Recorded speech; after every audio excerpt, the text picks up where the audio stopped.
கிருபையுள்ள நல்ல ஆண்டவரே, தகப்பனுடைய தாசனுடைய பரிசுத்தவான்கள் கூட்டத்தின் மத்தியில் ஆண்டவரே, அடியிலே ஒன்றுக்கு ஒன்றாத ஆண்டவரே எங்கோ வாழ்ந்து கொண்டிருந்த என்னை தெரிந்து கொண்டு என் பாவங்களெல்லாம் கழுவி சுத்திகரித்து பரிசுத்தவான்கள் கூட்டத்தின் மத்தியில உங்களுடைய வார்த்தைகளை பகிர்ந்து கொள்ளும்படி தேவரீர் பாராட்டி இந்த மாபெரும் கிருபைகளுக்காக நாங்கள் நன்றி செலுத்துகிறோம் ஐயா.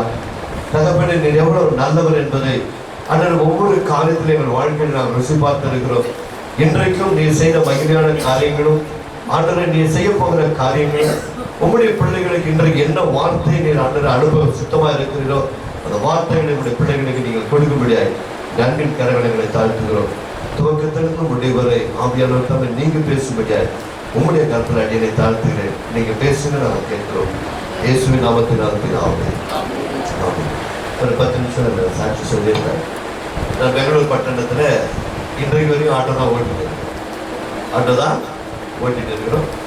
ஆட்டோ ஓட்டும் போது கடைசியா தற்கொலைக்காக போய் கொண்டு இருக்கிற வேளையில குரு சோதனை சொல்லி நடத்திடப்படுவோம். அப்படிப்பட்ட ஒரு ஊழியர், நான் போகிறது மரணத்திற்கு, அவர் பேசிக்கொண்டு இருக்கிறது உண்மை வாழ்வு வைப்பதற்காக ஒரு தெய்வம் உண்டு, அவர் பேர் இயேசு. அப்போ நான் பிறந்ததுலேருந்து இயேசு நம்புறேன். நான் நம்புற இயேசு யாரு, இவர் சொல்ற இயேசு புதுசாக இருக்குது அப்படின்னு சொல்லி அன்றைக்கு என் வாழ்க்கையை ஒப்பு கொடுத்து ஆண்டவரே, இவர் சொல்லுகிற அந்த இயேசுவை நான் அறிந்து கொள்ள வேண்டும். நான் அறிந்து கொண்ட இயேசு எனக்கு தெரியல அப்படின்னு சொல்லி அன்றையிலிருந்து வேதாகமத்தை எடுத்து வாசிக்க ஆரம்பித்தார். பரம்பரை கிறிஸ்தவத்தில் இருந்தோம், ஆனால் வேதாகமத்தை திறந்து பார்த்ததே இல்லை.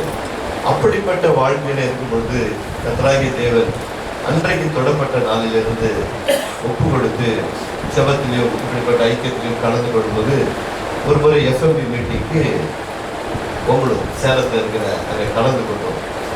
அங்கே சொல்லப்பட்ட வேத சத்தியத்தில் ஒன்று, ஒரு நாளைக்கு ஒரு நபருக்காவது சுவிசேஷத்தை சொல்ல வேண்டும். அப்படி என்று சொன்னால் எப்படி நான் சுவிசேஷத்தை அறிவிப்பேன்? ஒரு நாளைக்கு ஒரு நபருக்காவது சுவிசேஷத்தை சொல்ல வேண்டும். ஆண்டவரே, எனக்கு ஞானத்தை கொடு, எனக்கு அறிவை கொடு. ஒரு இடத்தில் பேச வேண்டும் என்று சொல்ல உடனடியாக போய் இயேசு என்று சொல்லிட்டு விட முடியாது. ஆனால் எப்படியாவது உங்களை பற்றி அறிவிப்பதற்கு ஞானத்தையும் அறிவை கொடு என்று கேட்கும்பொழுது தேவன் சிறிய ஆலோசனை ஆவியாளர் உள்ள ஏவப்பட்டார். நான் ஓட்டுகிறது ஆட்டோ தான். அந்த ஆட்டோவும் வாடகை வண்டி தான். அந்த வாடகை வண்டி யாருன்னா ஒரு பிராமணர் கிருஷ்ணன். அந்த வண்டியில ஜீசஸ் லவ்ஸ் யூ அப்படின்னு சொல்லி இயேசுவை நேசிக்கிறாரு கையிலே ஒரு சாக் பீஸ்ல எழுதி போடுவோம். சொல்லுவாரு, நான் ஒரு பிராமணன் தெரியும், என் வண்டியிலேயே இயேசு நேசிக்கிறான்னு எழுதுறியாரு, உங்களுக்கும் ஆசீர்வாதம் ஐயா.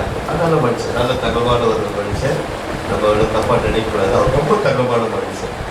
அப்படிப்பட்ட மனுஷன் அவ்வளோ அருமையாக இருந்து ஆண்டவரை ஏற்றுக்கொண்டா. கடைசி நேரத்தில் ஒரு சில வியாதி நிமித்தம் அவர் இந்த உலக வாழ்க்கை விட்டு விட்டார். ஆனால் சொல்கிறேன், ஏன் சொல்ல வரேன்னுச்சுன்னா, அந்த வாகனத்தில் தான் முதல் இயேசுனை நேசிக்கிறான்னு ஒரு வசனம் இருக்கு. நாளடைவில் பல்லு தழுகிற சின்ன பாக்ஸ் அதில் கைத்தறி வச்சு வர பேசஞ்சருக்கு எடுத்து கொடுக்கும். இன்னும் கொஞ்சம் ஆண்டவர் எப்படி செய்வது, இன்னும் கொஞ்சம் அப்படி முன்னாடி போக போக ஒரு 10 வருடங்கள் இப்படி நாங்கள் 5 பேர் தனித்தனியாகவும் செஞ்சுருக்கோம். சில வருடங்கள் கழித்து எங்களுக்கு பைபிள் சொசைட்டி எங்கள் கண்களை வைத்தாங்க. இவ்வளோ கனமான ஊழியத்தை நீங்கள் கனமாய் செய்ய வேண்டும், இப்படி செய்யக்கூடாதுன்னு சொல்லி 14 வருடங்களாய் பைபிள் சொசைட்டி எங்களை பொறுப்பெடுத்து இந்த ஊழியத்தை நிறைவேற்றுவது. கரங்களை தட்டி ஆண்டவருக்கு. நேற்றும் கூட பைபிள் சொசைட்டிக்கு எங்களுக்கு ஒவ்வொரு வருடங்களும் அந்த ஆட்டோவில் வைக்கக்கூடிய ரேக் மற்றும் கைப்பிரதிகள் எல்லாம் இலவசம். United Christian auto drivers register ஆயிருக்குது பைபிள் சொசைட்டியில். இங்கு அப்படி யாராவது ஊழியம் செய்ய வேண்டும் என்று விரும்புவேன் என்று சொன்னார், அந்த தாகத்தோடு கூட செய்வேன் என்று சொன்னார், உங்களுக்காகத்தான் சாப்பிடுகிற 2 பாக்ஸ் எடுத்து வந்திருந்தால் அது எப்படி ஊழியம் செய்வது என்று விவரித்து சொல்லுவோம். அதன் பிறகு ஆட்டோவில வேத வசனங்கள், எப்படி இந்த வேத வசனங்களை எப்படியாவது ஒரு விதத்துல பாருங்க. நாங்கள் பெங்களூர் பட்டணத்துல 14 வருடங்களாக ஊழியம் செய்கிறோம். முன்னாடி வண்டி நீங்க வந்துட்டீங்கன்னா இயேசு பட்சி தான் இறங்கணும், வேற வழியே இல்லை. அப்படிப்பட்ட வேத வசனங்களை வாகனம் சுற்றிலும் வேத வசனம் தான், வேற ஒன்றும் இருக்காது. என்னுடைய வாகனத்தெல்லாம் நீங்க பார்த்தீங்க அப்படின்னு சொன்னா வேறு வசனத்தை தவிர வேறு ஒன்றுமே இருக்காது. அப்படிப்பட்ட வேறு வசனங்களை சுவிசேஷமாய், இந்த வசனங்கள் எப்படி இருக்கு அப்படின்னு சொன்னா, இருதயத்தில் சுத்தமுள்ளவன் பாக்கியவான், அவன் கடவுளை தரிசிப்பான். சிந்தனைக்குரிய வார்த்தைகள். ஏன்னா இருதயத்தில் சுத்தம் இருந்தாதான் தேவனையே தரிசிக்க முடியும். இதயத்தில் சுத்தம் இல்லைன்னா அப்ப நான் தரிசிக்கிறது யார்? சிந்திக்க. சமாதானம் செய்கிறவர்கள் பாக்கியவான்கள், அவர்கள் கடவுளுடைய பிள்ளைகள். அப்ப நான் குடும்பத்தை கழிச்சேன் அப்படின்னு சொன்னா, ஒரு சபையை கழிக்கிறேன்னா நானே தீர்மானம் பண்ணிக்கிறேன். புரிஞ்சுங்களா? இப்படி உலகத்திற்கும் நமக்கும் சேர்ந்த வேத வசனங்களை, உன்னை நீ நேசிப்பது போல பிறரை நேசி. உங்கள் துக்கம், இப்படிப்பட்ட வேறு சத்தியங்களை நாங்கள் அச்சிட்டு கொண்டு வந்திருக்கிறோம். இது எல்லாம் யாருக்கு வாகனத்தில் தேவைப்படுகிறதோ அவர்கள் நீங்கள் உபயோகப்படுத்திக் கொள்ளலாம். அதனால இதற்காக நீங்கள் எந்த பிரயாசம் பட தேவையில்லை, எதுவும் கொடுக்க வேண்டும் விருப்பமும் தேவையில்லை. இந்த ஊழியத்தில் கர்த்தர் நாம் மகிமைக்க சொல்லுகிறோம். 14 வருடங்கள் நிறைவேறி நேற்று ஆட்டோமேட்டிக்ஸில் அதை முடித்துட்டு வந்திருக்கிறோம். எல்லா சபைகளும் ஒன்று சேர்ந்து செய்கிறார்கள். ஏதோ ஒரு சபை அல்ல, சபைகள் எல்லாம் ஒன்று சேர்ந்து ஒரு மனதாய் செய்கிறது ஊழியத்திற்கு. பரவாயில்ல, இப்ப இங்க ஆட்டோ ஊழியம் நடக்குது. ஒரு 20 ஆட்டோ வருது. பார்க்கிங் இருக்குது ஐயா? பார்க்கிங் இருக்குதுங்களா? பார்க்கிங் அந்த மாதிரி ஒரு பள்ளிக்கூடத்துல எங்களுக்கு 14 வருஷமா இலவசமா இடத்தை கொடுத்து, அந்த இடத்தை கொடுத்து கூட எங்களோடு கூட இணைந்து அவர்கள் ஊழியம் செய்கிறான்னு அது கர்த்தருடைய கிருபை தான். எங்களுடைய சுய சொந்த ஞானமோ அறிவோ அல்ல. இதில் அநேக வேத சத்தியங்களை கொண்டு வந்திருக்கிறோம். அது ஒன்று தெரிஞ்சுக்க. அதை நீங்கள் பார்த்து விட்டு உங்கள் வாகனங்களில் பின்புறமும் முன்புறமும் உங்களுக்கு ஏதாவது வாகனம் இருக்குன்னு சொன்னால், காரே இருந்தால் கூட பண்ணாலும் பின்னாடி நீங்கள் என்ன பண்ணலாம், அதை ஒட்ட வச்சு நீங்கள் பார்க்கலாம். தமிழ்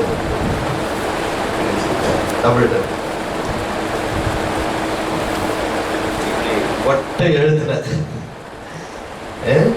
பயப்படாதே நான் தான் என்ற இறை வார்த்தை இருக்கிறது. இப்படி பல காரியங்கள் சுவிசேஷம் எப்படியாவது ஒரு விதத்துல இந்த பூலோகத்துல சொல்லப்பட வேண்டும். ஒருவனை அவன் தாய் தேர்ச்சுவது போல் உங்களை தேர்ச்சுவேன். 63, 66 இப்படி பல வசனங்கள் இருக்கிறது. நாம் இந்த கூட்டம் முடிந்த பிறகு உங்களுக்கு தேவைப்படுகிறவர்கள் ஒருவேளை உங்கள் கார்களில் அல்லது வாகனத்தில் நீங்கள் அதை பதிவு செய்து கொண்டிருக்கீங்கன்னா, பார்க்கிறவர்கள் ஏதோ ஒரு விதத்தில் நீ சொல்ல வேண்டிய அவசியமே இல்லை. நீ பேசாவிட்டால் வசனம் இல்லை, கல்லு பேச. இந்த கல், இந்த மண்ணுக்குள்ள கூட ஒரு வசனம் வச்சுக்கோம். ரயில்வே ஸ்டேஷன் போயிட்டீங்கன்னா நம்ம நெஞ்சை தான் பார்க்குவோம். பஸ் ஸ்டாண்ட் நின்னாலும் நம்மள தான் பார்க்குவோம். முகத்தை பார்க்க மாட்டாங்க, நெஞ்சை பார்க்க ஒரு வசனம். போகிற இடத்துல ஏதாவது ஒரு வசனம் சொல்லிக்கிட்டே ஏதாவது தேவன் மகிமைக்காக இந்த ஊழியர்கள் நிறைவேற்றி வருகிறோம். இந்த 2007 8 வரைக்கும் ஐயாவிடத்துல வேத பாடங்களை கற்றுக்கொண்டு 9 வருடங்கள் சபை திறப்பதற்காக காத்திருந்தது. படிச்சுட்டு உடனே பாஸ்டரை சர்ச்சை வச்சு அதெல்லாம் ஐயா சொன்னார் இல்லை. அந்த மாதிரி என்ன செய்ய காத்திருந்தோம். 2017 வருடம் அதே மூத்த சகோதரர் சிவாக்காரர் இத்தனை ஆட்டோ குடும்பங்கள் உனக்கு கொடுத்துருப்பார் என்று சொன்னால், நீ சபையை நடத்து, குடும்பங்களை கத்த கொடுப்பார் என்று சொல்லி எங்களுக்கு வாக்கு கொடுத்தார். செபித்தோம். 2017 வருடத்திலிருந்து இன்றைக்கு வரைக்கும் அடுத்த மாதம் 24ஆம் தேதி 8ஆம் ஆண்டு விழா நிறைவேறுகிறது. ஆட்டோ மினிஸ்ட்ரி 14ஆம் வருடம் சபை நடத்தி, சபையில் நாங்கள் வாடகை எடுத்து நடத்துகிறோம். கத்தர் ஒவ்வொரு நாளும் நமக்கு சபையில் அதனுடைய தேவைகள் எல்லாவற்றையும் பூர்த்தி செய்து வருகிறார். இதற்காக எங்கும் போய் யாரிடத்திலோ ஊழியம் செய்கிறோம் என்பதற்கு எங்களுக்கு வாய்ப்பே இல்லை. ஏனென்று சொன்னால் இடம் இலவசம், இந்த ரேக் இலவசம். இதை கைப்பிரிந்து விட விஜய் என்ற சகோதரர் முழு இதயத்தோடு விட அவர் பிரிண்ட் பண்ணி கொடுத்த நைட் உடம்பு சரியில்லை. ஐயா நான் இந்த மாதிரி போயிட்டு இருக்கிறேன், கொடுத்த விட்ட வசனம் எல்லாம் பண்ணிட்டு இருக்கிறேன், வந்து எடுத்து கொடுக்குறேன், எடுத்து கொடுத்துட்டு போயிருக்கேன். அதனால இவைகளெல்லாம் மனதில் வைத்துக்கொண்டு ஒரு நாளைக்கு ஒருவருக்காவது சுவிசேஷம் அறிவிக்க பிரயாசப்பட வேண்டும். சரி, நாம் நேரடியாக செய்திக்குள் கடந்து செல்வோம். என்னுடைய கர்த்தர் கொடுக்கப்பட்ட ஊழியத்தில் இது ஒரு சிறிய பகுதி. சொல்ல வேண்டும் சொன்னால் அதே சொல்லிட்டு நான் போயிடலாம். அதுவல்ல, அது தேவன் எல்லாருக்கும் ஒவ்வொரு வாழ்க்கையிலும் ஒவ்வொரு விதமாய் பயன்படுத்தி வருகிறார். சபை பாகுபாடின்றி United Christian auto driver fellowship பெங்களூரில் நடக்கிறது. அதில் ஒன்று சென்னையில் ஆரம்பிக்க பிரயாசப்பட்டோம். பல நாட்களை ஜெபித்து வருகிறோம். அது என்றைக்கு ஒரு சகோதரர் அர்ப்பணிச்சா போதும், அதுக்கப்புறம் தானே வளர ஆரம்பிச்சு. குன்னூர் பகுதியில் ஒரு சகோதரர் முழு இதத்தோடு அதற்காக ஜெபித்து இருந்தால் அங்கே ஒரு வாகனம் இப்படியாக கைப்பிரதிகளை வச்சு அங்கே நடந்து கொண்டு இருக்கிறது. நாம் வேறு வசனத்திற்கு நேரடியாக கலந்து செல்வோம். யோவான் எழுதின நற்செய்தியிலும் 9ஆம் அதிகாரத்தில் 4வது வசனத்தை நாம் வாசிக்க கேட்போம். பகல் காலம் இருக்க மட்டும் நான் என்னை அனுப்பினவருடைய கிரிகளை செய்ய வேண்டும். ஒருவனும் கிரியை செய்யக்கூடாத ராக்காலம் ஒன்று வரப்போகிறது. நான் 9ஆம் அதிகாரம் 4வது வசனம் என்ன சொல்லுகிறது? பகல் காலம் இருக்க மட்டும் என்னை அனுப்பினுடைய கிரிகளை செய்ய வேண்டும். ஒருவனும் செய்யக்கூடாத காலம் வரப்போகிறது. அந்த காலத்தில் நாம் நெருங்கி கொண்டிருக்கிறோம். ஆனால் நமக்கு கொடுக்கப்பட்ட இந்த பகல் காலத்தில் இந்த வேத சத்தியங்களை ஏற்றுக்கொண்டு தேவனுக்காக தன்னை அர்ப்பணித்து ஊழியம் செய்கிறேன் என்று சொல்கிற நான், இந்த பகல் காலம் இருக்க மட்டும்தான் நீயும் நானும் ஊழியம் செய்ய முடியும். ராக்காலம் என்று ஒன்று வரப்போகிறது. சுவிசேஷத்தை அறிவிக்கவே கூடாது என்ற ஒரு காலம் வரதான் போகிறது என்ற வேத சத்தியம் தெளிவாய் சொல்லப்பட்டிருக்கிறது. வேற எந்த பஞ்சமும் வரப்போகிறது. இந்த வேத சத்தியங்கள் கேட்கக்கூடாதபடிக்கு, சொல்லக்கூடாதபடி ஒரு காலம் வரப்போகிறது. இதோ நாம் தேசத்தின் மேல் பஞ்சத்தை அனுப்பும் நாட்கள் வரும். ஆகார குறைவினால் வரக்கூடிய பஞ்சம் அல்ல,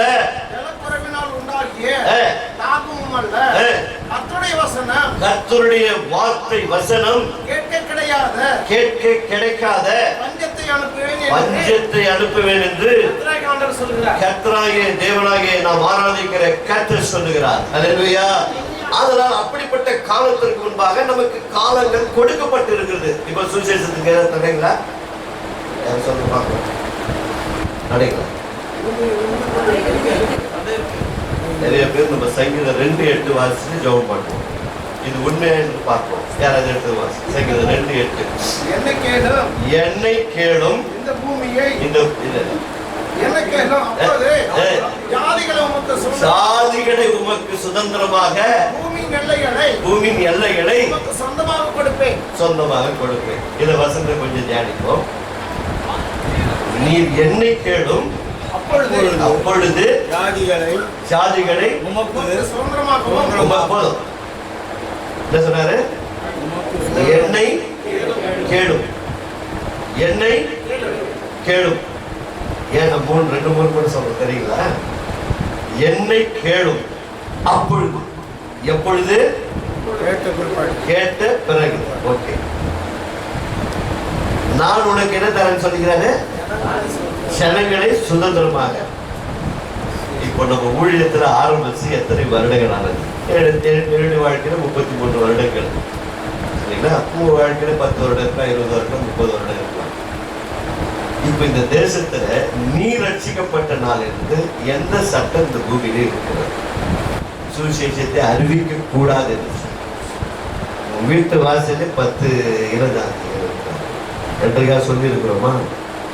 ஜாதிகளை கேளுங்க அவர் கொடுத்திருக்கிறார். 142 கோடி ஜனங்களை தேசத்தில் கொடுத்திருக்கிறார். நம்ம என்றைக்காவது இந்த வசனத்தை தியானித்து கொடுத்திருக்கிறார். நாம் ஜெபத்தை கேட்டு என்ன பண்ணியிருக்கிறாரு? வாசல் திறக்கப்பட்டிருக்கிறது. தேசத்தில் இன்னும் முழுமையாக அடைக்கப்படவில்லை. எந்த ஒரு இடத்துல ஒரு மாநிலத்தில் அடைக்கப்பட்டது உண்மைதான். இதுவரைக்கும் முழுமையாக அடைக்கப்படவில்லை. ஆர்டிகல் 25 சொல்லப்பட்டிருக்கிற மத சட்டம் நமக்கு இன்னைக்கு உறுதியாக கொடுக்கப்பட்டிருக்கு. ஒரு சில தவறுகள் அங்கங்கே நடக்கிறதுனால நாம் அதை வைத்து நாம் கணக்கு போடக்கூடாது. இங்க என்ன சொல்லப்பட்டிருக்கிறது? என்னை கேளும், நான் உனக்கு ஜாதிகளை கொடுப்பேன். அப்போ பல ஜாதி ஜனங்கள் நம்முடைய தேசத்தில் வாழ்கிறார்கள். நம்முடைய ஜெபம் கேட்கப்பட்டிருக்கிறது, செயல்படாத காரணம் தான் நாம். புரியுதுங்களா? அப்ப இந்த வசனம் ஏற்கனவே ஜெபங்கள் கேட்கப்பட்டிருக்கிறது. அதற்கு நான் இணைந்து செயல்பட்டால்தான் செயல்கள் வழியாய் அநேக மக்களுக்கு சுவிசேஷத்தை அறிவிக்க முடியும். அப்போ ஒரு நாளைக்கு ஒரு நபருக்காவது சுவிசேஷம் அறிவிக்க வேண்டும் என்று சொன்னால் நாம் அதிகாலையில் எழுத உடனே தேவனுக்கு நன்றி சொல்லி, ஆண்டவரே இந்த நாளை கொடுத்திருக்கிறேன், உமக்கு நன்றி, நான் இன்றைக்கு என்ன செய்ய நீ சித்தமா இருக்கிறேன். கேட்டு பாருங்க, 1 இல்ல 10 குடும்பம் ஆத்துமா. நாம வெறும் ஜெபிக்க ரெடியா இருக்கிறோம், ஜெபிக்க தயாரா இருக்கிறோம், அதுல எந்த சந்தேகமும் இல்ல. பல மணி நேரம் மனதால் பண்ணிட்டு ஜெபின்னு சொன்னா ஜெபிக்க நாம் தயாரா இருக்கிறோம். ஜெபத்தோடு கூட செயல்பட தயாரா இருக்கிறோமா? அதான் மிக மிக முக்கியம். அப்போ இன்றைக்கு சுவிசேஷத்திற்கு நம்மத்தில ஒரு 5 தடைகள், அதை கண்டிப்பா பார்த்துட்டு நம்ம அப்படியே போயிடுவோம். தடைகள் பார்த்தா தான் செயல்படுறது அப்படின்னு தெரிஞ்சு கொள்ள முடியும். நீதிமொழி புஸ்தகம் எல்லாருக்கும் தெரிந்த வேத பகுதி தான், ஆனால் இது சில நேரங்களிலே நம்மிடத்தில் இருக்குது. 28:9, நீ வேதத்தின் சத்தியத்தை கேட்காதபடிக்கு நீயாவும் விருப்பத்தின்படி ஏதோ ஒன்று செய்து ஜபத்தை செய்வாய் என்று சொன்னால் அது கர்த்தர் அருவருக்கிறேன் என்று சொல்லுகிறார். வேதத்தை கேளாதபடிக்கு தன்னுடைய செவியை விளக்கனுடைய ஜபம் அது அருவருப்பானது. ஆண்டவரே, நான் எங்க வேதத்திற்கு நான் கீழ்ப்படியவில்லை. முதல்ல சிந்திக்க கற்றுக்கொள்ளணும். ஜாதிகளுக்கு என்னிடத்துல ஜாதிகளை கொடுக்கிறேன்னு சொன்னவரு ஆண்டவரே வேதம் சொன்னபடி நான் செஞ்சிருக்கிறேன்னா கேட்டு பார்க்கணும். ஜெபிக்கிற உண்மைதான், ஆனால் செயல்கள் இருக்கிறதா? இல்லை. ஒரு நாணயத்திற்கு 2 பக்கம் முத்திரை இருந்தால்தான் அது செல்லும். 500 ரூபாய் சீலை போட்டு நல்லா ஒரிஜினல் சீலை எல்லாம் போட்டுருக்குது, பின்னாடி பக்கம் ஒண்ணுமே இல்லைன்னா கடையில் கொடுத்தா வாங்குவாங்களா? அப்பா பேசிட்டு போறியா இல்லை வாபஸ் எடுத்துட்டு போயிருக்கீங்க இல்லைங்களா? 2 பக்கம் இருக்கணும். அப்போ ஜெபிக்கிறது மாத்திரமல்ல, வசனத்தின்படி வாழ கற்றுக்கொள்ள வேண்டும். 2வது தடை, சங்கீதம் 66:18 வசனம் என்ன சொல்லுகிறது? என்னுடைய இதயத்தில், என்னுடைய சிந்தனையில அக்கிரமை சிந்தை இருக்கும் என்று சொன்னால் என் ஜெபம் கேட்கப்படாது. நமக்கு தெரிந்த வசனங்கள் தான், ஆனால் எனக்குள்ள இங்க இருக்கிற ஒரு 50-60 பேருக்குள்ள உண்மையிலே எல்லாரோட சமாதானமா இருக்கிறப்ப நீங்களே உங்க மனசாட்சி மேல கை வச்சுக்கலாம். இங்க இருக்கிற வெளியில விட்டுடுங்க. அவரு என்ன ஜெபம் பண்ணாரு? அவரு நம்ம பண்ண சிந்தனை இருக்குது, அவர் மேல உண்மையான அன்பு இல்ல, குறை இருக்கலாம், உண்மைதான். ஆனா அவர் மேல ஒரு தவறான எண்ணம் இருக்கிறது. எனக்கு அக்கிரமை சிந்தை இருக்கும் என்று சொன்னால் என் ஜெபம் எப்படி தேவன் ஏற்றுக்கொள்வார்? சிந்தித்து பாருங்க. எபிரேயர் 4ஆம் அதிகாரம் 31 எல்லாருக்கும் தெரியும். 32, ஒருவரை ஒருவர் நீங்க நான் என்ன பண்ணுமா மன்னிக்க கற்றுக்கொள்ள வேண்டும். தேவன் உங்களுக்கு மன்னித்தார்ல, உங்களை மன்னிக்க ஏதாவது பலி செலுத்த சொன்னாரா? ஏதாவது கொடுத்தீங்களா? ஐயா நம்ம பாவங்களை மன்னிக்க ஏதாவது கொடுத்தோமா? கிருபையில விசுவாசத்தை கொண்டு கிருபையினால ரட்சிக்கப்பட்டு இருக்கிறோம். ஒரு செல்லு காசு கூட கொடுக்கிற தகுதி இல்ல. முதலாவது பாவம் மன்னிப்புக்கு தகுதி இல்லாதவர்கள் நாம்.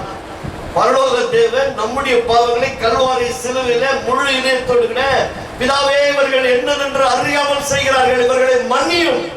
எப்படிப்பட்ட தேவனை ஆராதிக்கிறோம்? அந்த தேவனை ஆராதிக்கிற என்னிடத்துல நான் பிறருடைய குறைகளை மன்னித்தேனா? சிந்தித்து பார்த்தோம். அப்போ 3வது குறை என்ன இருக்குது? பிறரை ஒருவருக்கு ஒருவர் தயவாயும் மன உருக்குமாயிருந்து கிறிஸ்துவுக்குள் தேவன் உங்களுக்கு மன்னித்தது போல நீங்களும். ஆமாங்க, இந்த காரியத்தை நம்ம செஞ்சுட்டோம் அப்படின்னு சொன்னா ஊழியம் வெற்றிகரமா போயிடும். 4வதாக 2 பேர் இந்த பூமியில வசனம் அப்படியே இதயத்துல பதிஞ்சிருக்கு. 2 பேரு ஒருமனம் பட்டுட்டா ஆமா என்ன நடக்கும்? பூமத்தில் அவர் வந்துடுறாரு, நீ என்ன கேட்கிறேன் ஆமேன்னு சொல்ல போகிறாரு. அப்ப 2 பேர் ஒருமனமா இருக்கிறோமா?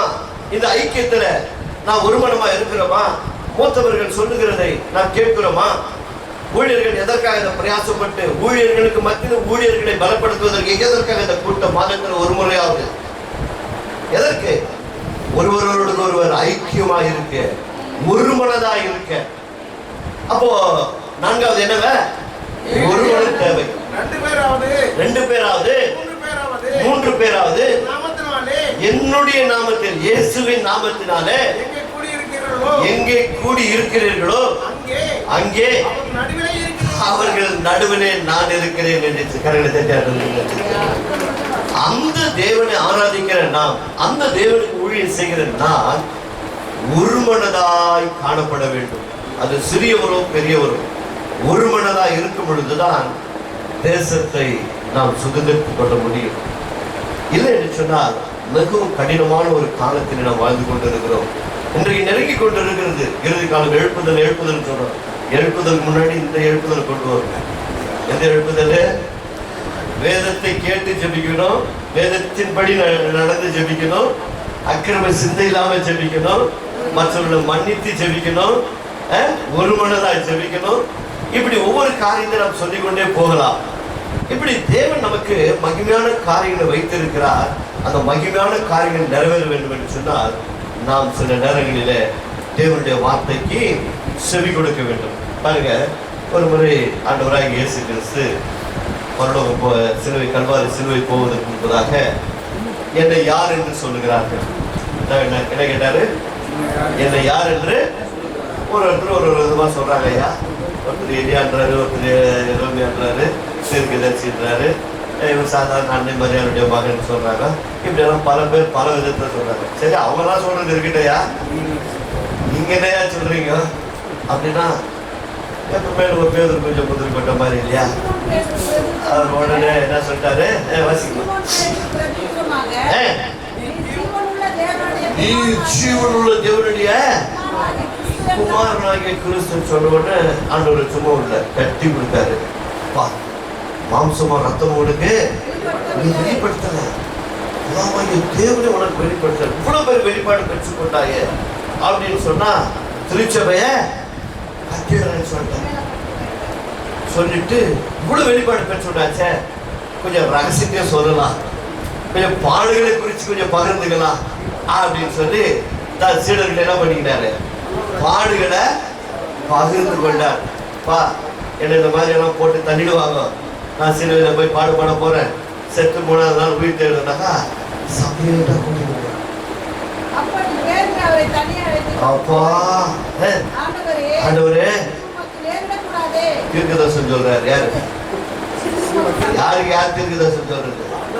ஆண்டவருக்கே தீர்க்கதரிசனம் சொல்றாரு, இது உனக்கு நேரிட கூடாது. எவ்வளவு பெரிய காரியம். வாசிக்கமா.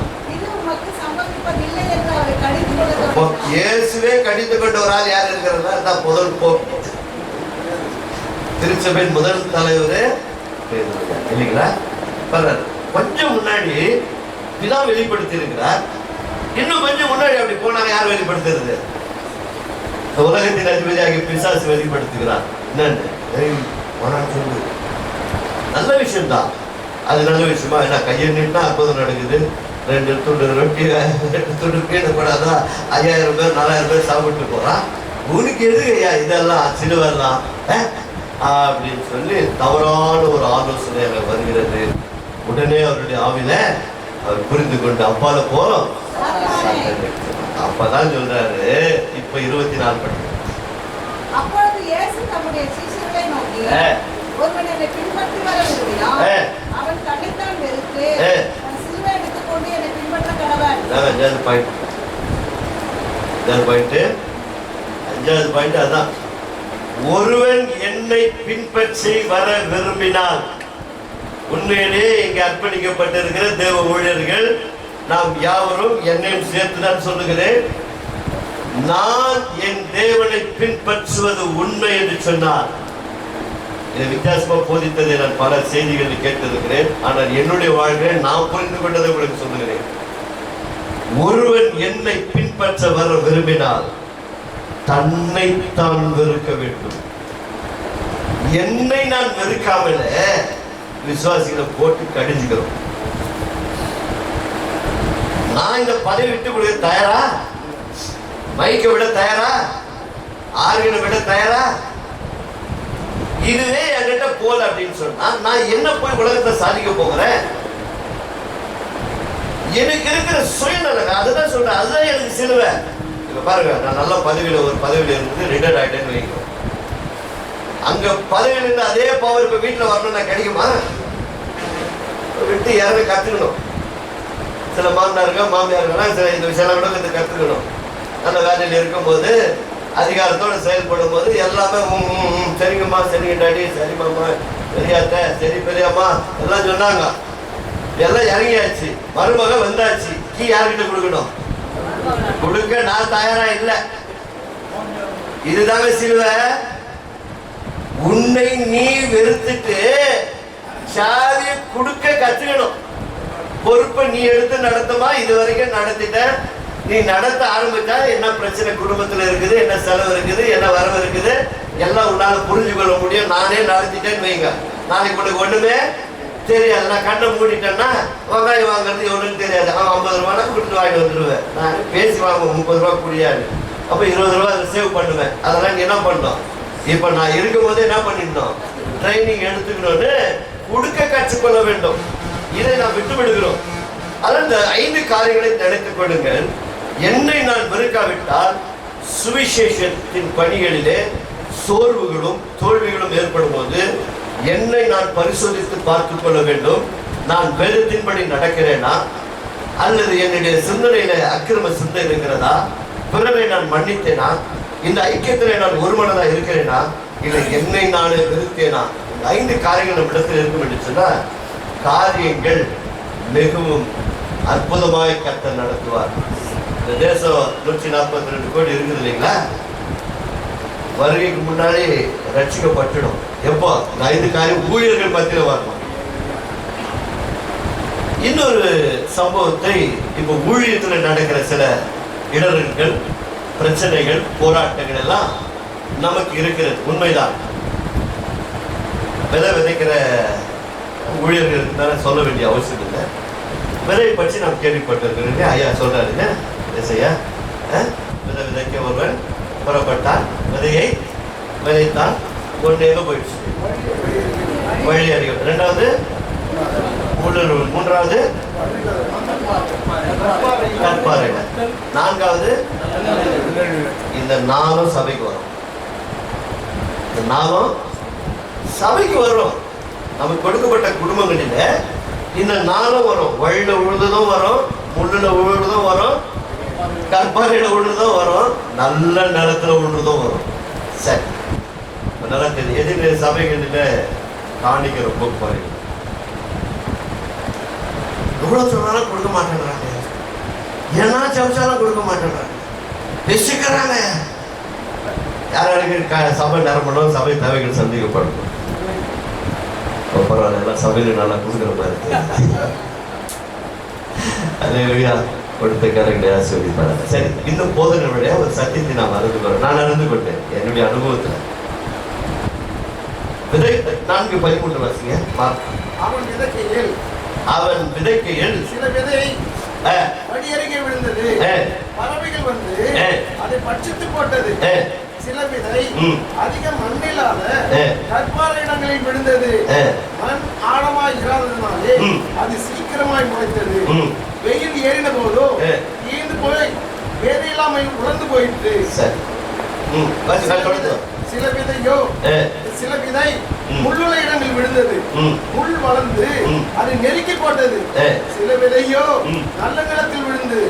சிலது 100ஆகவும், சிலது 60ஆகவும், சிலது 30ஆகவும் பலன் தந்தது. கேட்கிறது காது உள்ளவர்கள் 14வது வசனத்தை மட்டும் இப்போ வாசி. விதைக்கிறவன் வசனத்தை என்ன விதைக்கப்பட்டது? இப்போ நீங்க எல்லாம் நிலம், இங்க தேவனுடைய வசனம் விதைக்கப்படுகிறது. இந்த விதைக்கப்படுகிற வசனங்கள் கற்பாறையில விழுந்ததா, முள்ளில விழுந்ததா, பாறை மேல் விழுந்ததா இல்லை நல்ல நிலத்தின் மேல் விழுந்ததா? நன்றாய் சிந்தித்து பாருங்கள். விதை விதைக்கிறவன் உடனடியாக விதையை கொண்டு போய் விதைப்பதில்லை. அதை நான் தெரிஞ்சுக்கணும். ஆனால் ஒன்றும் எழுதப்படல. விதை விதைக்கிறவன் வசனத்தை விதைக்கிறான் என்று சொல்லப்பட்டது. அந்த விதை நிலம் விழுந்துச்சு. அதை விதைக்கிறவன் விதைப்பதற்கு முன்பதாக செய்ய வேண்டிய சில கடமைகள் இருக்கிறது. வெறுமனவே கொண்டு போய் நம்ம முன்னாடி இருக்கிறீங்கன்னா இந்த நேரத்தில் கொண்டு போய் விதை விதைச்சிட்டா வந்துருமா? ஒரு விதை கூட வராது. ஏன்னா இன்னும் அந்த நிலத்தை என்ன பண்ணல, பண்படுத்தவில்லை. அப்ப நான் வசனத்தை என் வழியாய் தேவன் எடுத்து தன்னுடைய பிள்ளைகளுக்கு கொடுக்கிறார் என்று சொன்னால் அந்த வசனம் உள்ளே அவர்களுக்கு போவதற்கு முன்பாக நான் என் தேவனுடைய சமூகத்தில் எனக்குள்ள இருக்கிற கல் மண்ணு வேறு எல்லாம் எடுத்து வெளியேற்றப்பட வேண்டும். அதான் 5 பாயிண்ட். விதை விதைக்கிறவன் விதைப்பதற்கு முன்பதாக அந்த நிலத்தை பண்படுத்த வேண்டும். சரியான விதத்தில் பண்படுத்தி அதில் இருக்கிற கல்லு முள்ளு மற்ற எல்லா தீமையான காரியங்களை வெளியேற்றி விட்டு அதன் பிறகுதான் அவன் விதையை விதைக்க புறப்பட முடியும். எடுத்த உடனே போய் விதை விதைக்கிறதில்ல. நீங்க அமர்ந்திருக்கிற தேவ ஊழியர்களே, நாங்க எத்தனை பேர் பெங்களூர் பட்டணத்துல எல்லாம் கேட்டீங்கன்னா சில காரியங்கள்லாம் கேட்க முடியாது. அந்த அளவுக்கு சில ஊழியர்கள் நடக்கிறது. 6 நாளைக்கும் புரோக்கர் வேலை தான். ஒரு டீ கடைகிட்ட காலையில வந்து நின்னாங்கன்னா சாயங்காலம் வரைக்கும் பேசிட்டு இருப்பாங்க. 6ஆவது நாள் எப்போ போய் ஜெபம் பண்ணுவாங்க, நான் 7ஆவது நாள் எப்போ போய் ஓய்வு நாளில் போய் பிரசவம் பண்ணுவாங்கன்னு தெரியாது.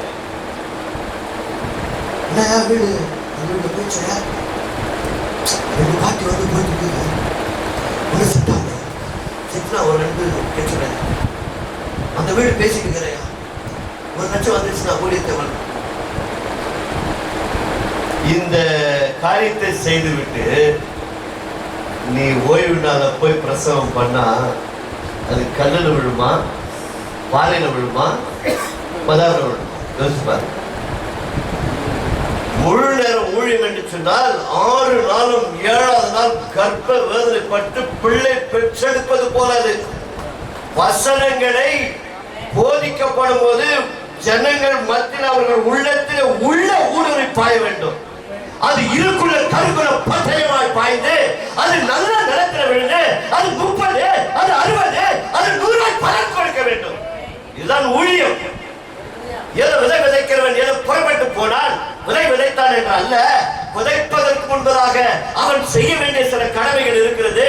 அதுதான் ஒவ்வொரு ஊழியர்களும் தேவ சமூகத்திலே தன்னை ஆராய்ந்து பார்த்து, ஆண்டவரே இன்றைக்கு இந்த ஞாயிற்றுக்கிழமை ஓய்வு நாளிலே, இந்த பரிசுத்த ஓய்வு நாளிலே, நீர் உயிர்த்த நல்ல நாளிலே உங்களுடைய பிள்ளைகள் எப்படிப்பட்ட நிலைமையில் வருகிறார் எங்களுக்கு தெரியாதப்பா.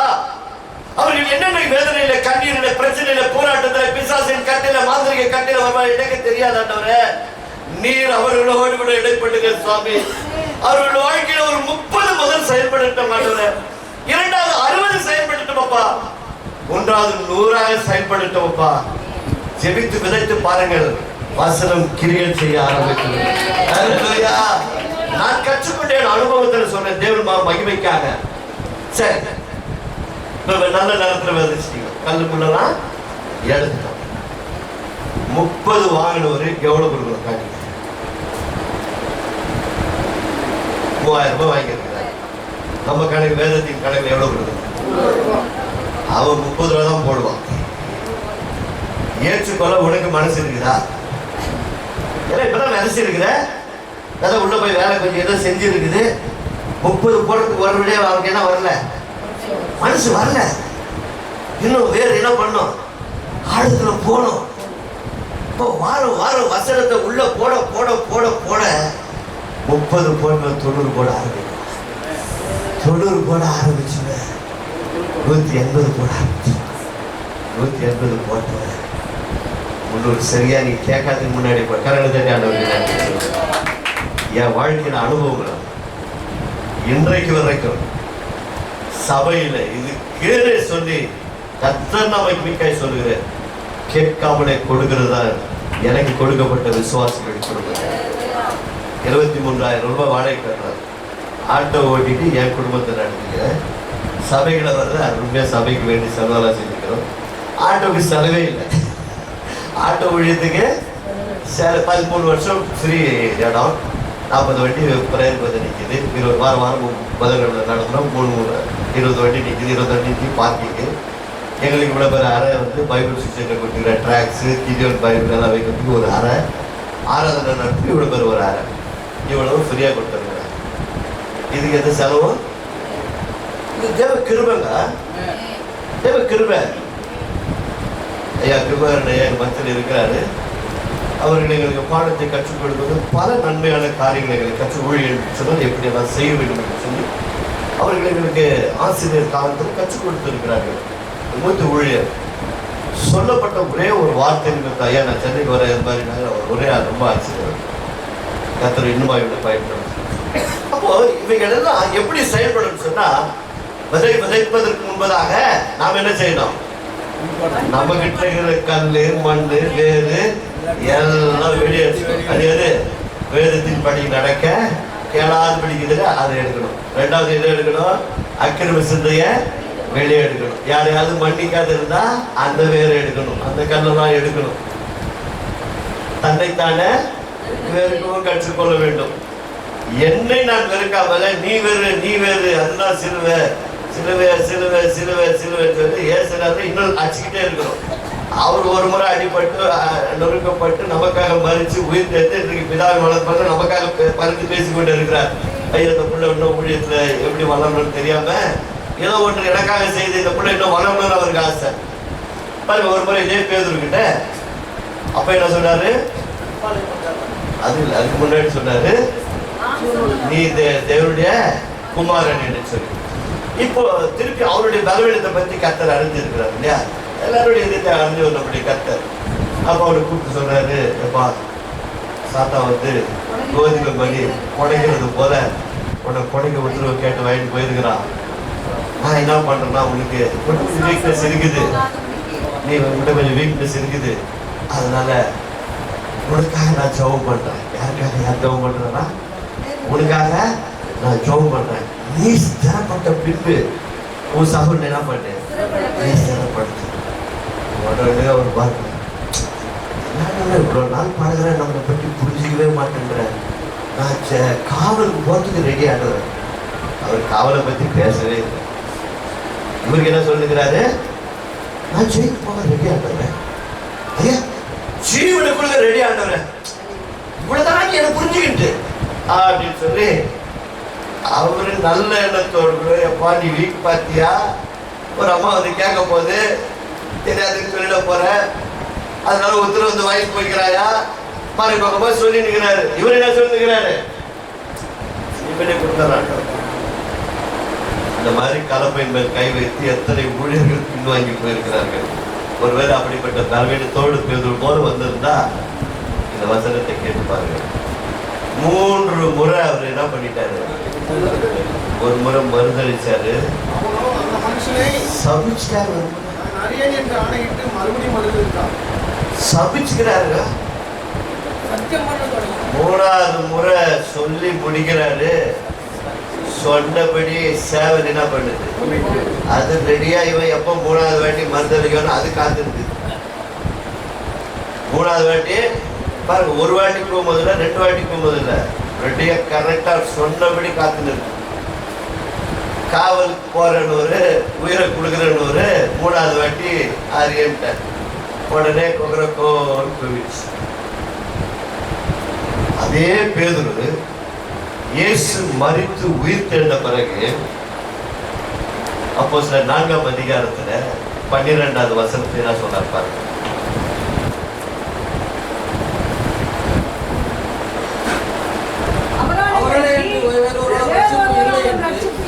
நாம் ரட்சிக்கப்படும்படிக்கு வானத்தின் கீழெங்கும் மனுஷர்களுக்குள்ளே அவருடைய நாமமே இல்லாமல் வேறொரு நாமம் கட்டளையிடப்படவும் இல்லை. அவரால் என்று வேறொருவராலும் மீட்போ ரட்சிப்போ வானத்தின் கீழெங்கும் பூமியின் மேலெங்கும் மனுஷர்களுக்குள்ள அவர் நாமம் இல்லாமல் வேறொரு நாமம். இப்ப எங்க சின்ன தைரியம் சொல்லும் போது கீழ்படுத்திருந்தா என்ன வந்திருக்கும்? அப்படியே பலப்பட்டு இருப்பார். ஆமாண்டவரே ஜெபம் பண்ணி காண்டவரே யாராவது என்ன கேட்டா நான் சரி கரெக்டா சொல்லிடுறேன். இவர் என்ன பண்ணாரு? ஜீவன் வரைக்கும் போயிட்டாரு. இப்போ பரிசுத்த ஆவியானவரை பெற்றுக்கொண்ட பிறகு இப்போ தைரியமா பேச 11வது வசனம் வாசிங்க. பேதுருவும் யோவானும் பேசுகிற தைரியத்தை அவர்கள் கண்டு அவர்கள் படிப்பறிவில்லாதவர்கள் அறிந்தபடினால் ஆச்சரியப்பட்டு அவர்கள் இயேசு உடனே கூட கரங்களை தட்டி ஆண்டவருக்கு நன்றி சொல்லுவோம். இப்ப நம்ம யாரோட இருக்கணும்? இயேசுவோட இருக்கிறதுக்கு தான் நமக்கு அழைப்பே கொடுக்கப்பட்டது. மார்க் 3:14 அந்த வசனத்தை வாசித்து பாருங்கள். அவர்களை தெரிந்து கொண்டு இந்த உலகம் எங்கும் பிரசன்னம் பண்ண அனுப்பும் பொழுது அவர் தம்மோடு கூட இருக்கும்படிதான் ஒரு அழைப்பு நமக்கு கொடுக்கப்பட்டு இருக்கிறது. அப்போது அவர் 12 பேரை தெரிந்து கொண்டு அவர்கள் தம்மோடு கூட இருக்கவும் பிரசங்கம் பண்ணும்படி அவர்களை அனுப்பவும். அல்லேலூயா. நம்ம எதற்காக தெரிந்து கொண்டாங்க? அவரோடு கூட இணைந்து இருக்கணும். பிரசங்கம் எல்லாரும் பண்ணிடலாம். அவரோடு கூட இணைக்கப்பட்ட வாழ்க்கை இருக்க வேண்டும். ஒவ்வொரு நாளும் அவரோடு கூட இணைக்கப்பட்ட ஒரு வாழ்க்கை வாழ்ந்தால்தான் நம்முடைய வாழ்க்கையில ஆத்துமாக்களை அறுவடை செய்ய முடியும். இந்த உலகத்தின் அதிபதியாக பிசாசின் காரியங்களை நிர்மூலமாக்க உனக்கு எனக்கு இந்த வல்லமை கொடுக்கப்பட்டிருக்கிறது. சாதாரணமா கொடுக்கப்படவில்லை. இந்த தேசம் ஆசீர்வதிக்கப்படணும். யாருக்கு எனக்கு சொல்லுங்க. நம்மளாம் ஊழியர்கள், நம்ம வாழ்கிற இந்த தேசம், நான் வாழ்கிற இந்த தேசம் ஆசீர்வதிக்கப்படணும். யாருக்கு தலைவர் கேட்க அவங்களுக்கே ஞானத்தை கொடுக்கணும்னா உங்கள்தான். படிப்பறிவு இல்லாத ஒரு ஞானமற்ற பிள்ளைகள் இல்லாத இடத்துல நம்ம கிட்ட பொறுப்பை கொடுத்துக்கிற 2 நாளாகமோ எல்லாருக்கும் தெரிஞ்ச வேற பகுதி 12-13 வருஷத்தை வாசிட்டு அப்புறம் 14 வாசிக்கணும். எடுத்த உடனே 14 வாசிக்க கூடாது. 2 நாளாகமோ 7-13 வாசிக்க. ஃபர்ஸ்ட் தேசத்துல பஞ்சம், மழை, கொள்ளை நோய் போகணும்னா மழை இல்லாதபடிக்கு வானத்தை அடைத்து தேசத்தை அழிக்க கட்டளையிட்டு அல்லது ஜனத்திற்குள் கொள்ளை நோயை அனுப்பும்போது என் நாமம் தரிக்கப்பட்ட இந்த 3 காரியம் தேசத்துல வரும்போது என் நாமம் தரிக்கப்பட்ட என் ஜனங்கள் தங்களை முதலாவது தாழ்த்தி ஜெபம் பண்ணி அவருடைய முகத்தை தேடி யாருங்க இவங்க? யாருங்க இவங்க? என் நாமம் தரிக்கப்பட்டவர்கள். யாருங்க? அவருடைய ரத்தத்தால் கழுவப்பட்ட மீட்கப்பட்ட தேவனுடைய பிள்ளைகள். அவர் நாமம் தரிக்கப்பட்ட பிள்ளைகள் தங்கள் பொல்லாத வழிகளை விட்டு திரும்பினால் எப்பொழுது ஆசீர்வாதம் எங்க இருக்குது பாருங்க. எப்போது தேசம் ரட்சிக்கப்படணும்னா எப்பொழுது? யார் மனம் திரும்பணும்? நான் மனம் திரும்பணும். என்கிட்ட இருக்கிற பொல்லாத வழியை நான் விட கத்துக்கணும். நான் விட கத்துக்கிட்டா தான் அப்பொழுது பரலோகத்தில் இருக்கிற நான் கேட்டு அவர்கள் பாவங்களை மன்னித்து அவர் நாமம் தரிக்கப்பட்ட பிள்ளைகள் செய்த குற்றங்கள் குறைகளை மன்னித்து அவர்கள் தேசத்திற்கு நான் வாழ்கிற இந்த தேசத்திற்கு சாதாரண விஷயம் இல்லைங்க. இந்த தேசம் மழை வரணும்னா நீதான், நான் தான் காரணம். இந்த தேசத்துல கொள்ளை நோய் போகணும்னா நீயும் நானும் மழைதான் பண்ணிடணும். நீயும் நானும் தேவனோடு கூட இணைக்கப்பட்டவர்களா இருக்க வேண்டும். எதை இணைக்கப்படாது? எதோ நானும் ஜெபம் பண்ண ஓகே நடந்தையா? ஒரு பக்கம் 500 ரூபாய் பிரிண்ட் இருக்குது, இன்னொரு பக்கம் சீலை இல்லையே, முத்திரை இல்லையே, தேசத்தின் முத்திரை இல்லையே. அப்ப 2 பக்கம் எப்படி ஒரு நாணயத்திற்கு தேவை? அப்படிதான் ஊழியர்கள் கூட வசனத்தின் மாத்திரமல்ல கிரிகளினால கூட நம்முடைய செயல்கள் இருக்கப்பட வேண்டும். அப்போது என் நாமம் தரிக்கப்பட்ட என் ஜனங்கள் தங்களை தாழ்த்த கற்றுக்கொள்ள வேண்டும். பொல்லாத வழிகளை விட்டுவிட கற்றுக்கொள்ள வேண்டும். அப்பொழுது தேசத்திற்கு ஆசீர்வாதத்தை கற்றுக் கொடுக்கிறேன் என்று சொல்லுகிறார். அல்லேலூயா. எலியாவின் காலத்தில் எல்லாருக்கும் தெரிந்து வர வேத பகுதி 1 ராஜாக்கள் புஸ்தகம் 17ஆம் அதிகாரம் முழுசா எலியாவை பற்றி பேசப்படுகிறது. அந்த 3 காரியத்துல குறிப்பா 2 காரியத்தை உங்களுக்கு சொல்லி நான் இந்த கூட்டத்தை நிறைவு பெற வேண்டும் என்று பிரயாசப்படுகிறோம். கர்த்தர் தாமே நடத்துவாராக. இங்க முதல் சம்பவம் என்ன நடக்குது? எலியா போய் இந்த மாதிரி மழை வராதுப்பா அப்படின்னு சொல்லிடுறாரு. அப்போ கர்த்தர் அவரோடு கூட பேசுகிறார். என்ன பேசுகிறார்? நீ கேரியா ஆற்றங்கரையில போய் அங்கே தங்கியிரு, அங்கு நான் என்ன பண்ணுவேன்? காகங்களுக்கு கட்டளை இடுவேன். நீ போய் எங்க இருக்கணும்? கேரியா ஆற்றங்கரையில ஒளிந்திரு, அங்க இரு. நான் என்ன பண்ண போகிறேன்? நான் உண்டாக்கின காக்காக்கு என்ன பண்ண போறேன்? கட்டளை இடுவேன். அது உனக்கு காலையில சாயங்காலம் உனக்கு என்ன சரீரத்துக்கு தேவையோ அது கொண்டு வந்து கொடுக்கும். இருக்கிற தண்ணியை கொஞ்சம் குடிச்சுட்டு ஜீவிச்சுக்கோ. என்ன பண்ணிருக்கணும்? ஐயா சொன்னபடி சாப்பிட்டு சாப்பிட்டு சாப்பிட்டு சாப்பிட்டு சாப்பிட்டு தூங்கணுமா? இல்லையா? என்ன பண்ணா? சாப்பிட்டு இல்லதா இயேசு சாட்சி சொல்றாரு. இந்த பூமியில வரும்போது எலியாவை பத்தி இயேசு சாட்சி சொல்லிக்கிறாரு. 3.5 வருஷம் மழை வரக்கூடாதுன்னு ஜெபம் பண்ணானா. ஏன்னா யோசுவா காலத்திற்கு பிறகு 7 ராஜாக்கள் தேசத்தை முழுதுமா விக்கிரத்தில் நிரப்பி விட்டார்கள். ஆனால் தேவனுடைய கோபாக்கினைக்காக அடையாளமாக எலியாவை தெரிந்து கொண்டு எலியா ஜெபிக்க ஆரம்பிக்கிறான். நான் சொல்லுகிற வரைக்கும் இந்த தேசத்துல என்ன வராது?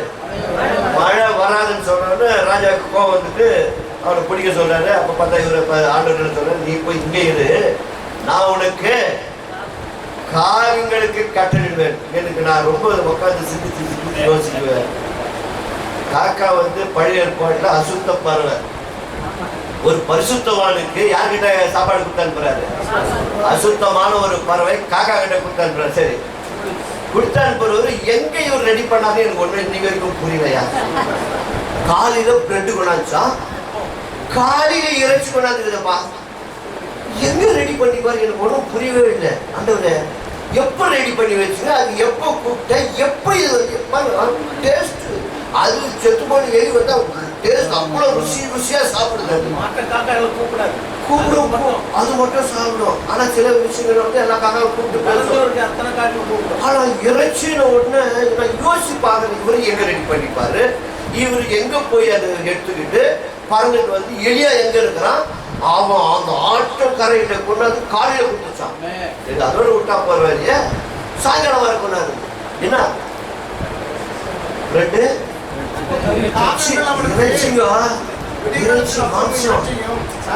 ரொம்ப இஷ்டம் போல இருக்குது. நம்ம எலியாவுக்கு இறைச்சி சாப்பிட்டு சாப்பிட்டு ரொம்ப டேஸ்ட் போல இருக்குது. அதனால அவருக்கு சரி அவர் விருப்பத்துக்கே செய்வோம்னு சொல்லிட்டு என்ன பண்ணியிருக்கிறாரு. கொஞ்சம் நீங்க இன்னைக்கு போய் இந்த வசந்த கொஞ்சம் தியானிச்சு பாருங்க. நீங்க என்ன ஒண்ணே நான் சொல்ல வர பாயிண்ட் தான், தேவனுடைய வார்த்தைக்கு ஊழியக்காரன் கீழ்ப்படுகிறார். நீ ஆற்றங்கரைக்கு போய் அங்க தங்கிடு, நான் உனக்கு காகங்களுக்கு கட்டளையிடுவேன். நீ தேவ சமூகத்தில் காத்திரு. உனக்கு எத்தனை ஆத்துமாக்கள் வேண்டும், எவ்வளவு சபை பெருக வேண்டும், உன் சபை தேவைகளை எப்படி சந்திக்கப்பட வேண்டும். ஆற்றங்கரையில போய் நீ தங்கியிரு, நான் காகங்களுக்கு கட்டளையிடுவேன். உன் தேவைகள் என்னவென்று கர்த்தர் அறிந்திருக்கிறார்.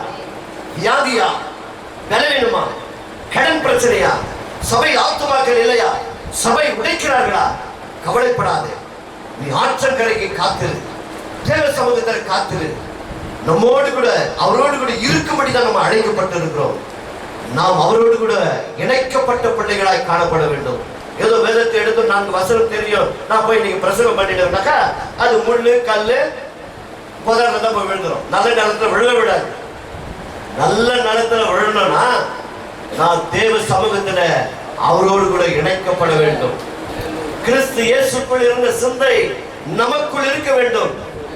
மத்தேயு 9ஆம் அதிகாரத்துல சொல்றார், மெய்ப்பன் இல்லாத ஆடுகளை போல் தோய்ந்து போயிருக்கிறார்கள். இவர்களுக்கு மெய்ப்பனே இல்லையே, இவர்களுக்கு யார் சொல்வார்கள்? நம்ம தேசத்தில் 142 கோடி ஜனங்கள் இருக்கிறார்களே, மெய்ப்பன் இல்லாத ஆடுகள், அறுவடையோ மிகுதி, வேலையாட்களோ குறைவா இருக்கிறார்கள். பிதாவை நோக்கி வேண்டிக் கொள்ளுங்கள், நான் உங்களுக்கு அனுப்பி கொடுப்பேன்.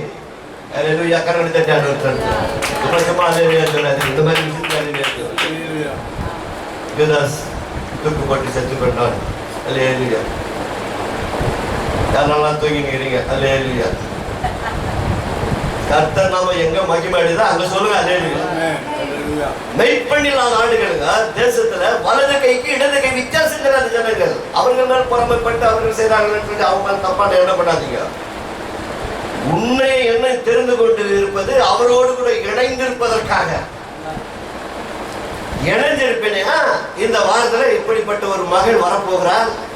அந்த மகளைக்கு நான் ஒரு அற்புதத்தை செய்ய போகிறேன். ஊழியக்காரனை இந்த வார்த்தையை பேசு, அவங்க தொடப்பட்டு என்னை ஏற்றுக்கொள்வார்கள், அவர்கள் வழியா நான் சில காரியங்களை செய்ய போகிறேன் சொல்லி தேவன் ஒரு திட்டம் வச்சிருப்பாரு. வந்த உடனே 2 வாரம் வந்துச்சு அந்த அம்மா ஜபத்துக்கு. அற்புதம் நடந்த உடனே அப்படியே போயிடுச்சு. அப்படியே போயிட்டு திருப்பி வரவே வர பாவிகளை நேசிக்க வந்தாங்க. அவர் 2 வாரம் வரல, உண்மைதான். அற்புதம் பெற்றோட போயிட்டது உண்மைதான். அவன் அன்பை அரவணைச்சு பாருங்க. தம்பி 2 நாள் வரல, 2 வாரம் வரல பார்த்தாங்க வாங்கன்னு சொல்லி கூப்பிட்டு பிரசவத்துல அது பேர் சொல்லி வர இங்க ஃபுல்ஃபிட் வந்து நம்மளுக்கு வந்து இது மாதிரி வர விசுவாசி அப்படியே அனுப்பிச்சிடுறது. இறக்கம் உள்ளவருங்க. அவர் இறக்கத்திற்கு முடிவில் நம்மளே படிக்கிறோம், நம்மளே பிரசங்கம் பண்றோம். நம்மளே இறக்கம் இல்லைன்னா எப்படி? அப்ப அவருக்குள்ள இருந்த சின்ன நமக்குள்ள இருந்த அவன் தப்பு செய்யற உண்மைதான் விசுவாசி. நான் தப்பு செய்யலையா? பாஸ்டர் எங்க இருக்கு? ஐயா டாபிக்ல மாட்டேங்கிறியா? இன்னொரு பேண்ட் கூட போடல, பேண்ட் கூட டாபிக்ல மாட்டுகிறேன்.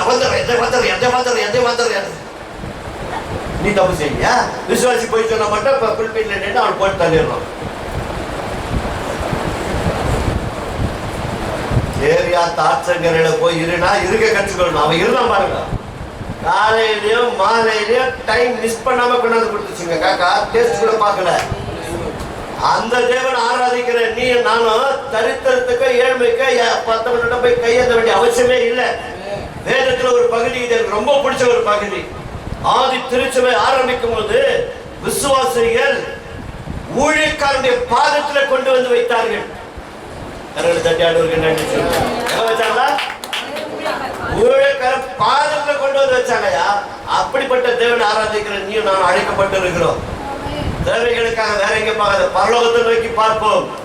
அவர் உன்னை அழைத்தவர், அவர் உண்மை உள்ளவர். இந்த ஊழியம் நம்முடையது அல்ல, அவருடைய ஊழியம். அவர் இதன் தேவைகள் எல்லாம் பூர்த்தி செய்வார். நீ போய் கேள்வி ஆச்சரியம் இருடா இருக்கணும், அவ்வளவுதான். 2வதாக தண்ணி வத்தி போச்சு. தண்ணி ஏன் தண்ணி அனுப்ப முடியாது? அவரால காக்கா அனுப்பிச்சு தண்ணி அனுப்ப முடியாதா? அனுப்ப முடியும். அங்க கட்டளை இடுவேன். இப்ப என்ன சொல்றாரு தெரியுங்க? கட்டளை இட்டேன். இப்ப எனக்கு கொஞ்சம் கீழ்படிஞ்சிருக்கிறாள். அதனால ஆல்ரெடி நான் நம்ம விதவை அம்மாவுக்கு சொல்லிட்டுக்கிறேன், நீ அங்கே போய் சாப்பிட்டுக்கோ அப்படின்னா பேசுற மாதிரி முந்திரி கொட்ட மாதிரி என்ன சொல்லிதான் இருக்கும். விஜய் வீட்லயும் அற்புதம் நடந்திருக்காது, ஒழுங்கா அற்புதம் நடந்திருக்காது. போறோம் பாருங்க. நான் இந்த வீட்டுக்கு ஒண்ணுமே இல்லை. அந்த வீட்டுக்கு போனாலும் ஒரு 100 கடிக்கு 500 கடிக்கு இந்த வீட்டுக்கு போய் நான் இவாஞ்சலிஸ்டாக இருக்கும்போது இந்த ப்ராப்ளம்லாம் தெரியாதுங்க. சென்னையில் பாஸ்டாக படிக்கும் போது தான் இந்த ப்ராப்ளம்லாம் என்ன தெரியும். இவாஞ்சலிஸ்டாக வச்சுட்டு மட்டும் சேர்த்தேன்.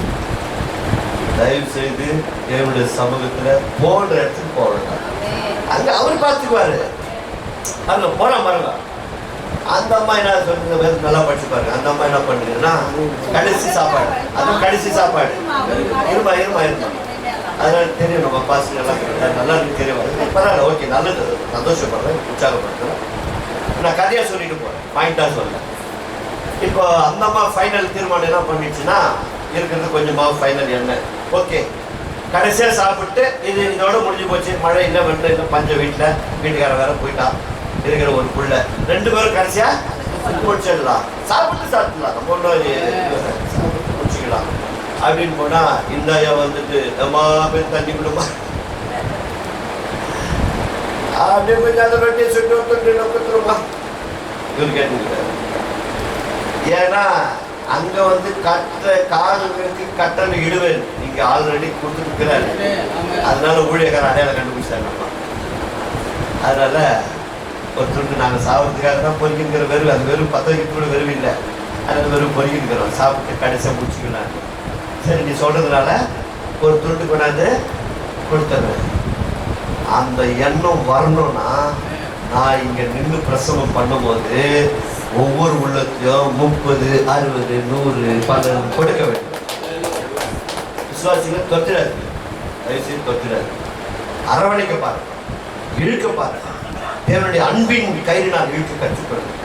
தேவனுக்குள்ள இருந்த சிந்தையை நீங்கள் செய்து பாருங்கள். கர்த்தர் நிச்சயமா செய்வார். ஒரு ஆத்மா கூட வெளியே போகக்கூடாது. என்னுடைய பிரார்த்தனை எல்லாம் தான், ஆண்டவர் எனக்கு கொடுக்கப்பட்ட ஆத்மா ஏன் மேல குற்றச்சாட்டி வெளியே போகக்கூடாது.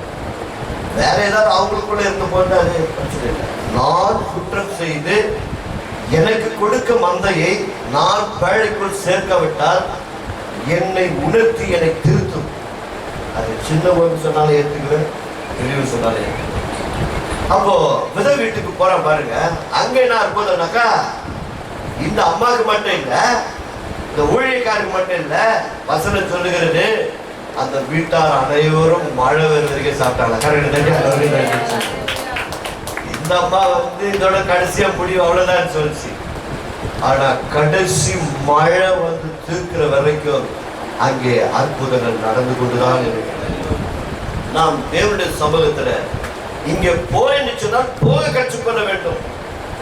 இங்க போக கூடாதுன்னு சொன்னால் காரணத்தை ஆண்டவரிடத்துல கேட்க வேண்டும். ஆண்டவர் ஏன் ஆண்டவர் தடை வருது, எதுக்கு தடை வருது? நன்மையான காரியங்கள் இருக்கும். அதை விட்டு நம்முடைய விருப்பத்தின்படி நாம் செயல்படும் போது சில காரியங்கள் தோல்வியில சந்திக்கப்படும் பொழுது நாம் ஆண்டவரை பார்த்து சில நேரங்களிலே கேள்விகளை எழுப்பி விடுகிறோம். ஆண்டவரை கேள்வி கேட்கிறதற்கு வேதத்துல இடமே இல்லைங்க. அது சொன்னாரு, உங்களால் யாராவது ஒருத்தர் என்னில் பாவம் உண்டு என்று குற்றம் சாட்ட முடியுமா?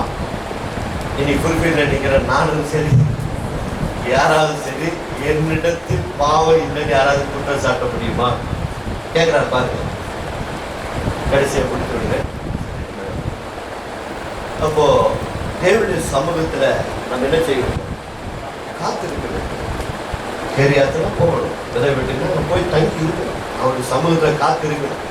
விதை விதைப்பதற்கு முன்பாக என்ன பண்ணணும்? என்னை நான் ஆராய்ந்து பார்த்து இந்த 5 காரியங்களை வெளியேற்ற பிரயாசப்பட வேண்டும். தேவனுடைய சமூகத்திலே ஒப்பு கொடுக்கும் பொழுது கர்த்தர் நன்மையான காரியங்களை செய்து நம்முடைய ஊழியர்களை இன்னுமாய் விரிவாக்கி தேசத்திலே செம்மையும் சமாதானத்தையும் சந்தோஷத்தையும் செழிப்பான மழைகளையும் கொள்ளை நோய்களை கர்த்தர் நிச்சயமாய் தீர்ப்பார்கள்.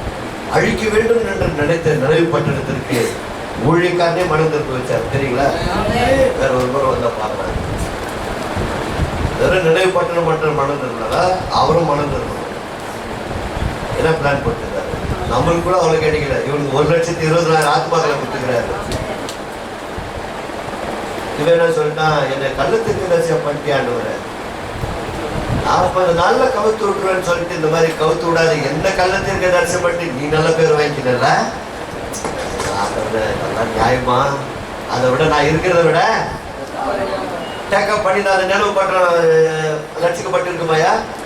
எத்தனை டைம் கேட்டுக்கிறேன், ஆண்டவரை எடுத்துக்க, ஆண்டவரை இந்த முடிய தாங்க முடியல, ஆண்டவரை இந்த முடிய நல்ல முடியல, ஆண்டவரை எடுத்துக்கப்பா. எடுத்துட்டா உன் பேர பிள்ளைய பார்த்துருப்பியா? உன் கேத்தியை பார்த்துருப்பியா?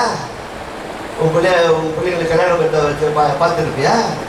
சில ஜபங்கள் ஆண்டவரு அறியாம செஞ்சு யோனாவையும் உயிரோட காப்பாற்றி 1,20,000 பேருக்கு மேல இருக்கிற நினைவு பண்றதையும் காப்பாற்றி அவன் நல்லா தெரிஞ்சு வச்சிருந்தான். கற்று சித்தம் பண்ண அடுத்த முறை பார்ப்போம். அதான் கண்களை மூடி சிரம் தாழ்த்தி இந்த வேத சத்தியத்தின் வழியாய் 5 காரியங்கள் நம்ம இடத்துல எடுப்போம். தேவனுடைய சமூகத்தில் காத்திருப்போம். கர்த்தரை ஆசீர்வதிப்பார். ஜெபிப்போமா. கிருபையுள்ள நல்ல ஆண்டவரே, இந்த மத்தியான வேலைக்காக உமக்கு நன்றி செலுத்துகிறோம் ஐயா. உம்முடைய ஊழியர்கள் மத்தியிலே தேவனாகிய கர்த்தர் உம்முடைய சத்திய வசனங்களை பகிர்ந்து கொள்ளும்படி என் தேவன் உதவி செய்கிற உமக்கு நன்றி. ஆண்டவர், இந்த சென்னை மாநகரத்தில் ஆண்டவர் அநேக கொரோனாக்குடி மக்கள் வாழ்கிறார்கள். இந்த சிறு மந்தை வைத்து ஆண்டவரை ஒரு பெரிய எழுப்புதலை கொண்டு வரும்படி எங்களுக்குள்ள இருக்கிற எல்லா குறைபாடுகளையும் எடுத்து போட்டு உங்களுடைய சித்தத்தை மாத்திரம் நிறைவேற்ற ஒரு நாளைக்கு ஒரு நபருக்காவது நாங்கள் சுவிசேஷத்தை அறிவித்து தேவனுடைய ராஜ்யத்தை நிரப்பத்தக்க உங்களுடைய வல்லமையினாலும் பரிசுத்தான அபிஷேகத்தினாலும் உங்களுடைய பிள்ளைகளை நிரப்ப முடியாது சொல்லிக்கிறோம். எங்களுக்கு அழைப்பு கொடுத்த அன்பு ஆண்டவரே, தேவதாசனுக்காக நான் நன்றி செலுத்துகிறோம் ஐயா. தகப்பனே, உடைய தாசன் ஆண்டவர் எடுக்கிற முயற்சிகள் எல்லாம் கர்த்தருடைய கர மகனோடு கூட இருந்து அவருடைய மனைவி பிள்ளைகளோடு வேறு பிள்ளைகளோடு கூட சபையார் யாவரோடு கூட ஊழியர்களோடு கூட இருந்து தேவன் தாமே தம்முடைய வாக்குத்தத்த வசனங்களை இந்த உலகம் முடிய சதா காலங்களிலும் நான் உங்களோடு கூட என்று சொன்னேன். அப்படியே தேவதாசரோடு கூட பரிசுத்தவான்களோடு கூட எல்லா ஊழியர்களோடு கூட இருக்கும்படியாய் அடியனை தாழ்த்துகிறேன் சுவாமி. இந்த பட்டணத்துல ஒரு சிறிய கருவியை கொண்டு வந்து பயன்படுத்தின இந்த நாமத்திற்கு நான் மகிமை செலுத்துகிறேன் சுவாமி. எல்லா துதிக்கான மகிமை ஒருவருக்கு எடுக்கிறோம். விடுதலை, ஆசீர்வாதம், அற்புதத்தை உங்களுடைய பிள்ளைகளுக்கு கொடுக்கும்படியாய் மீட்பர் இயேசு நாமத்தால் ஜெபிக்கிறோம். நல்ல பிதாவே.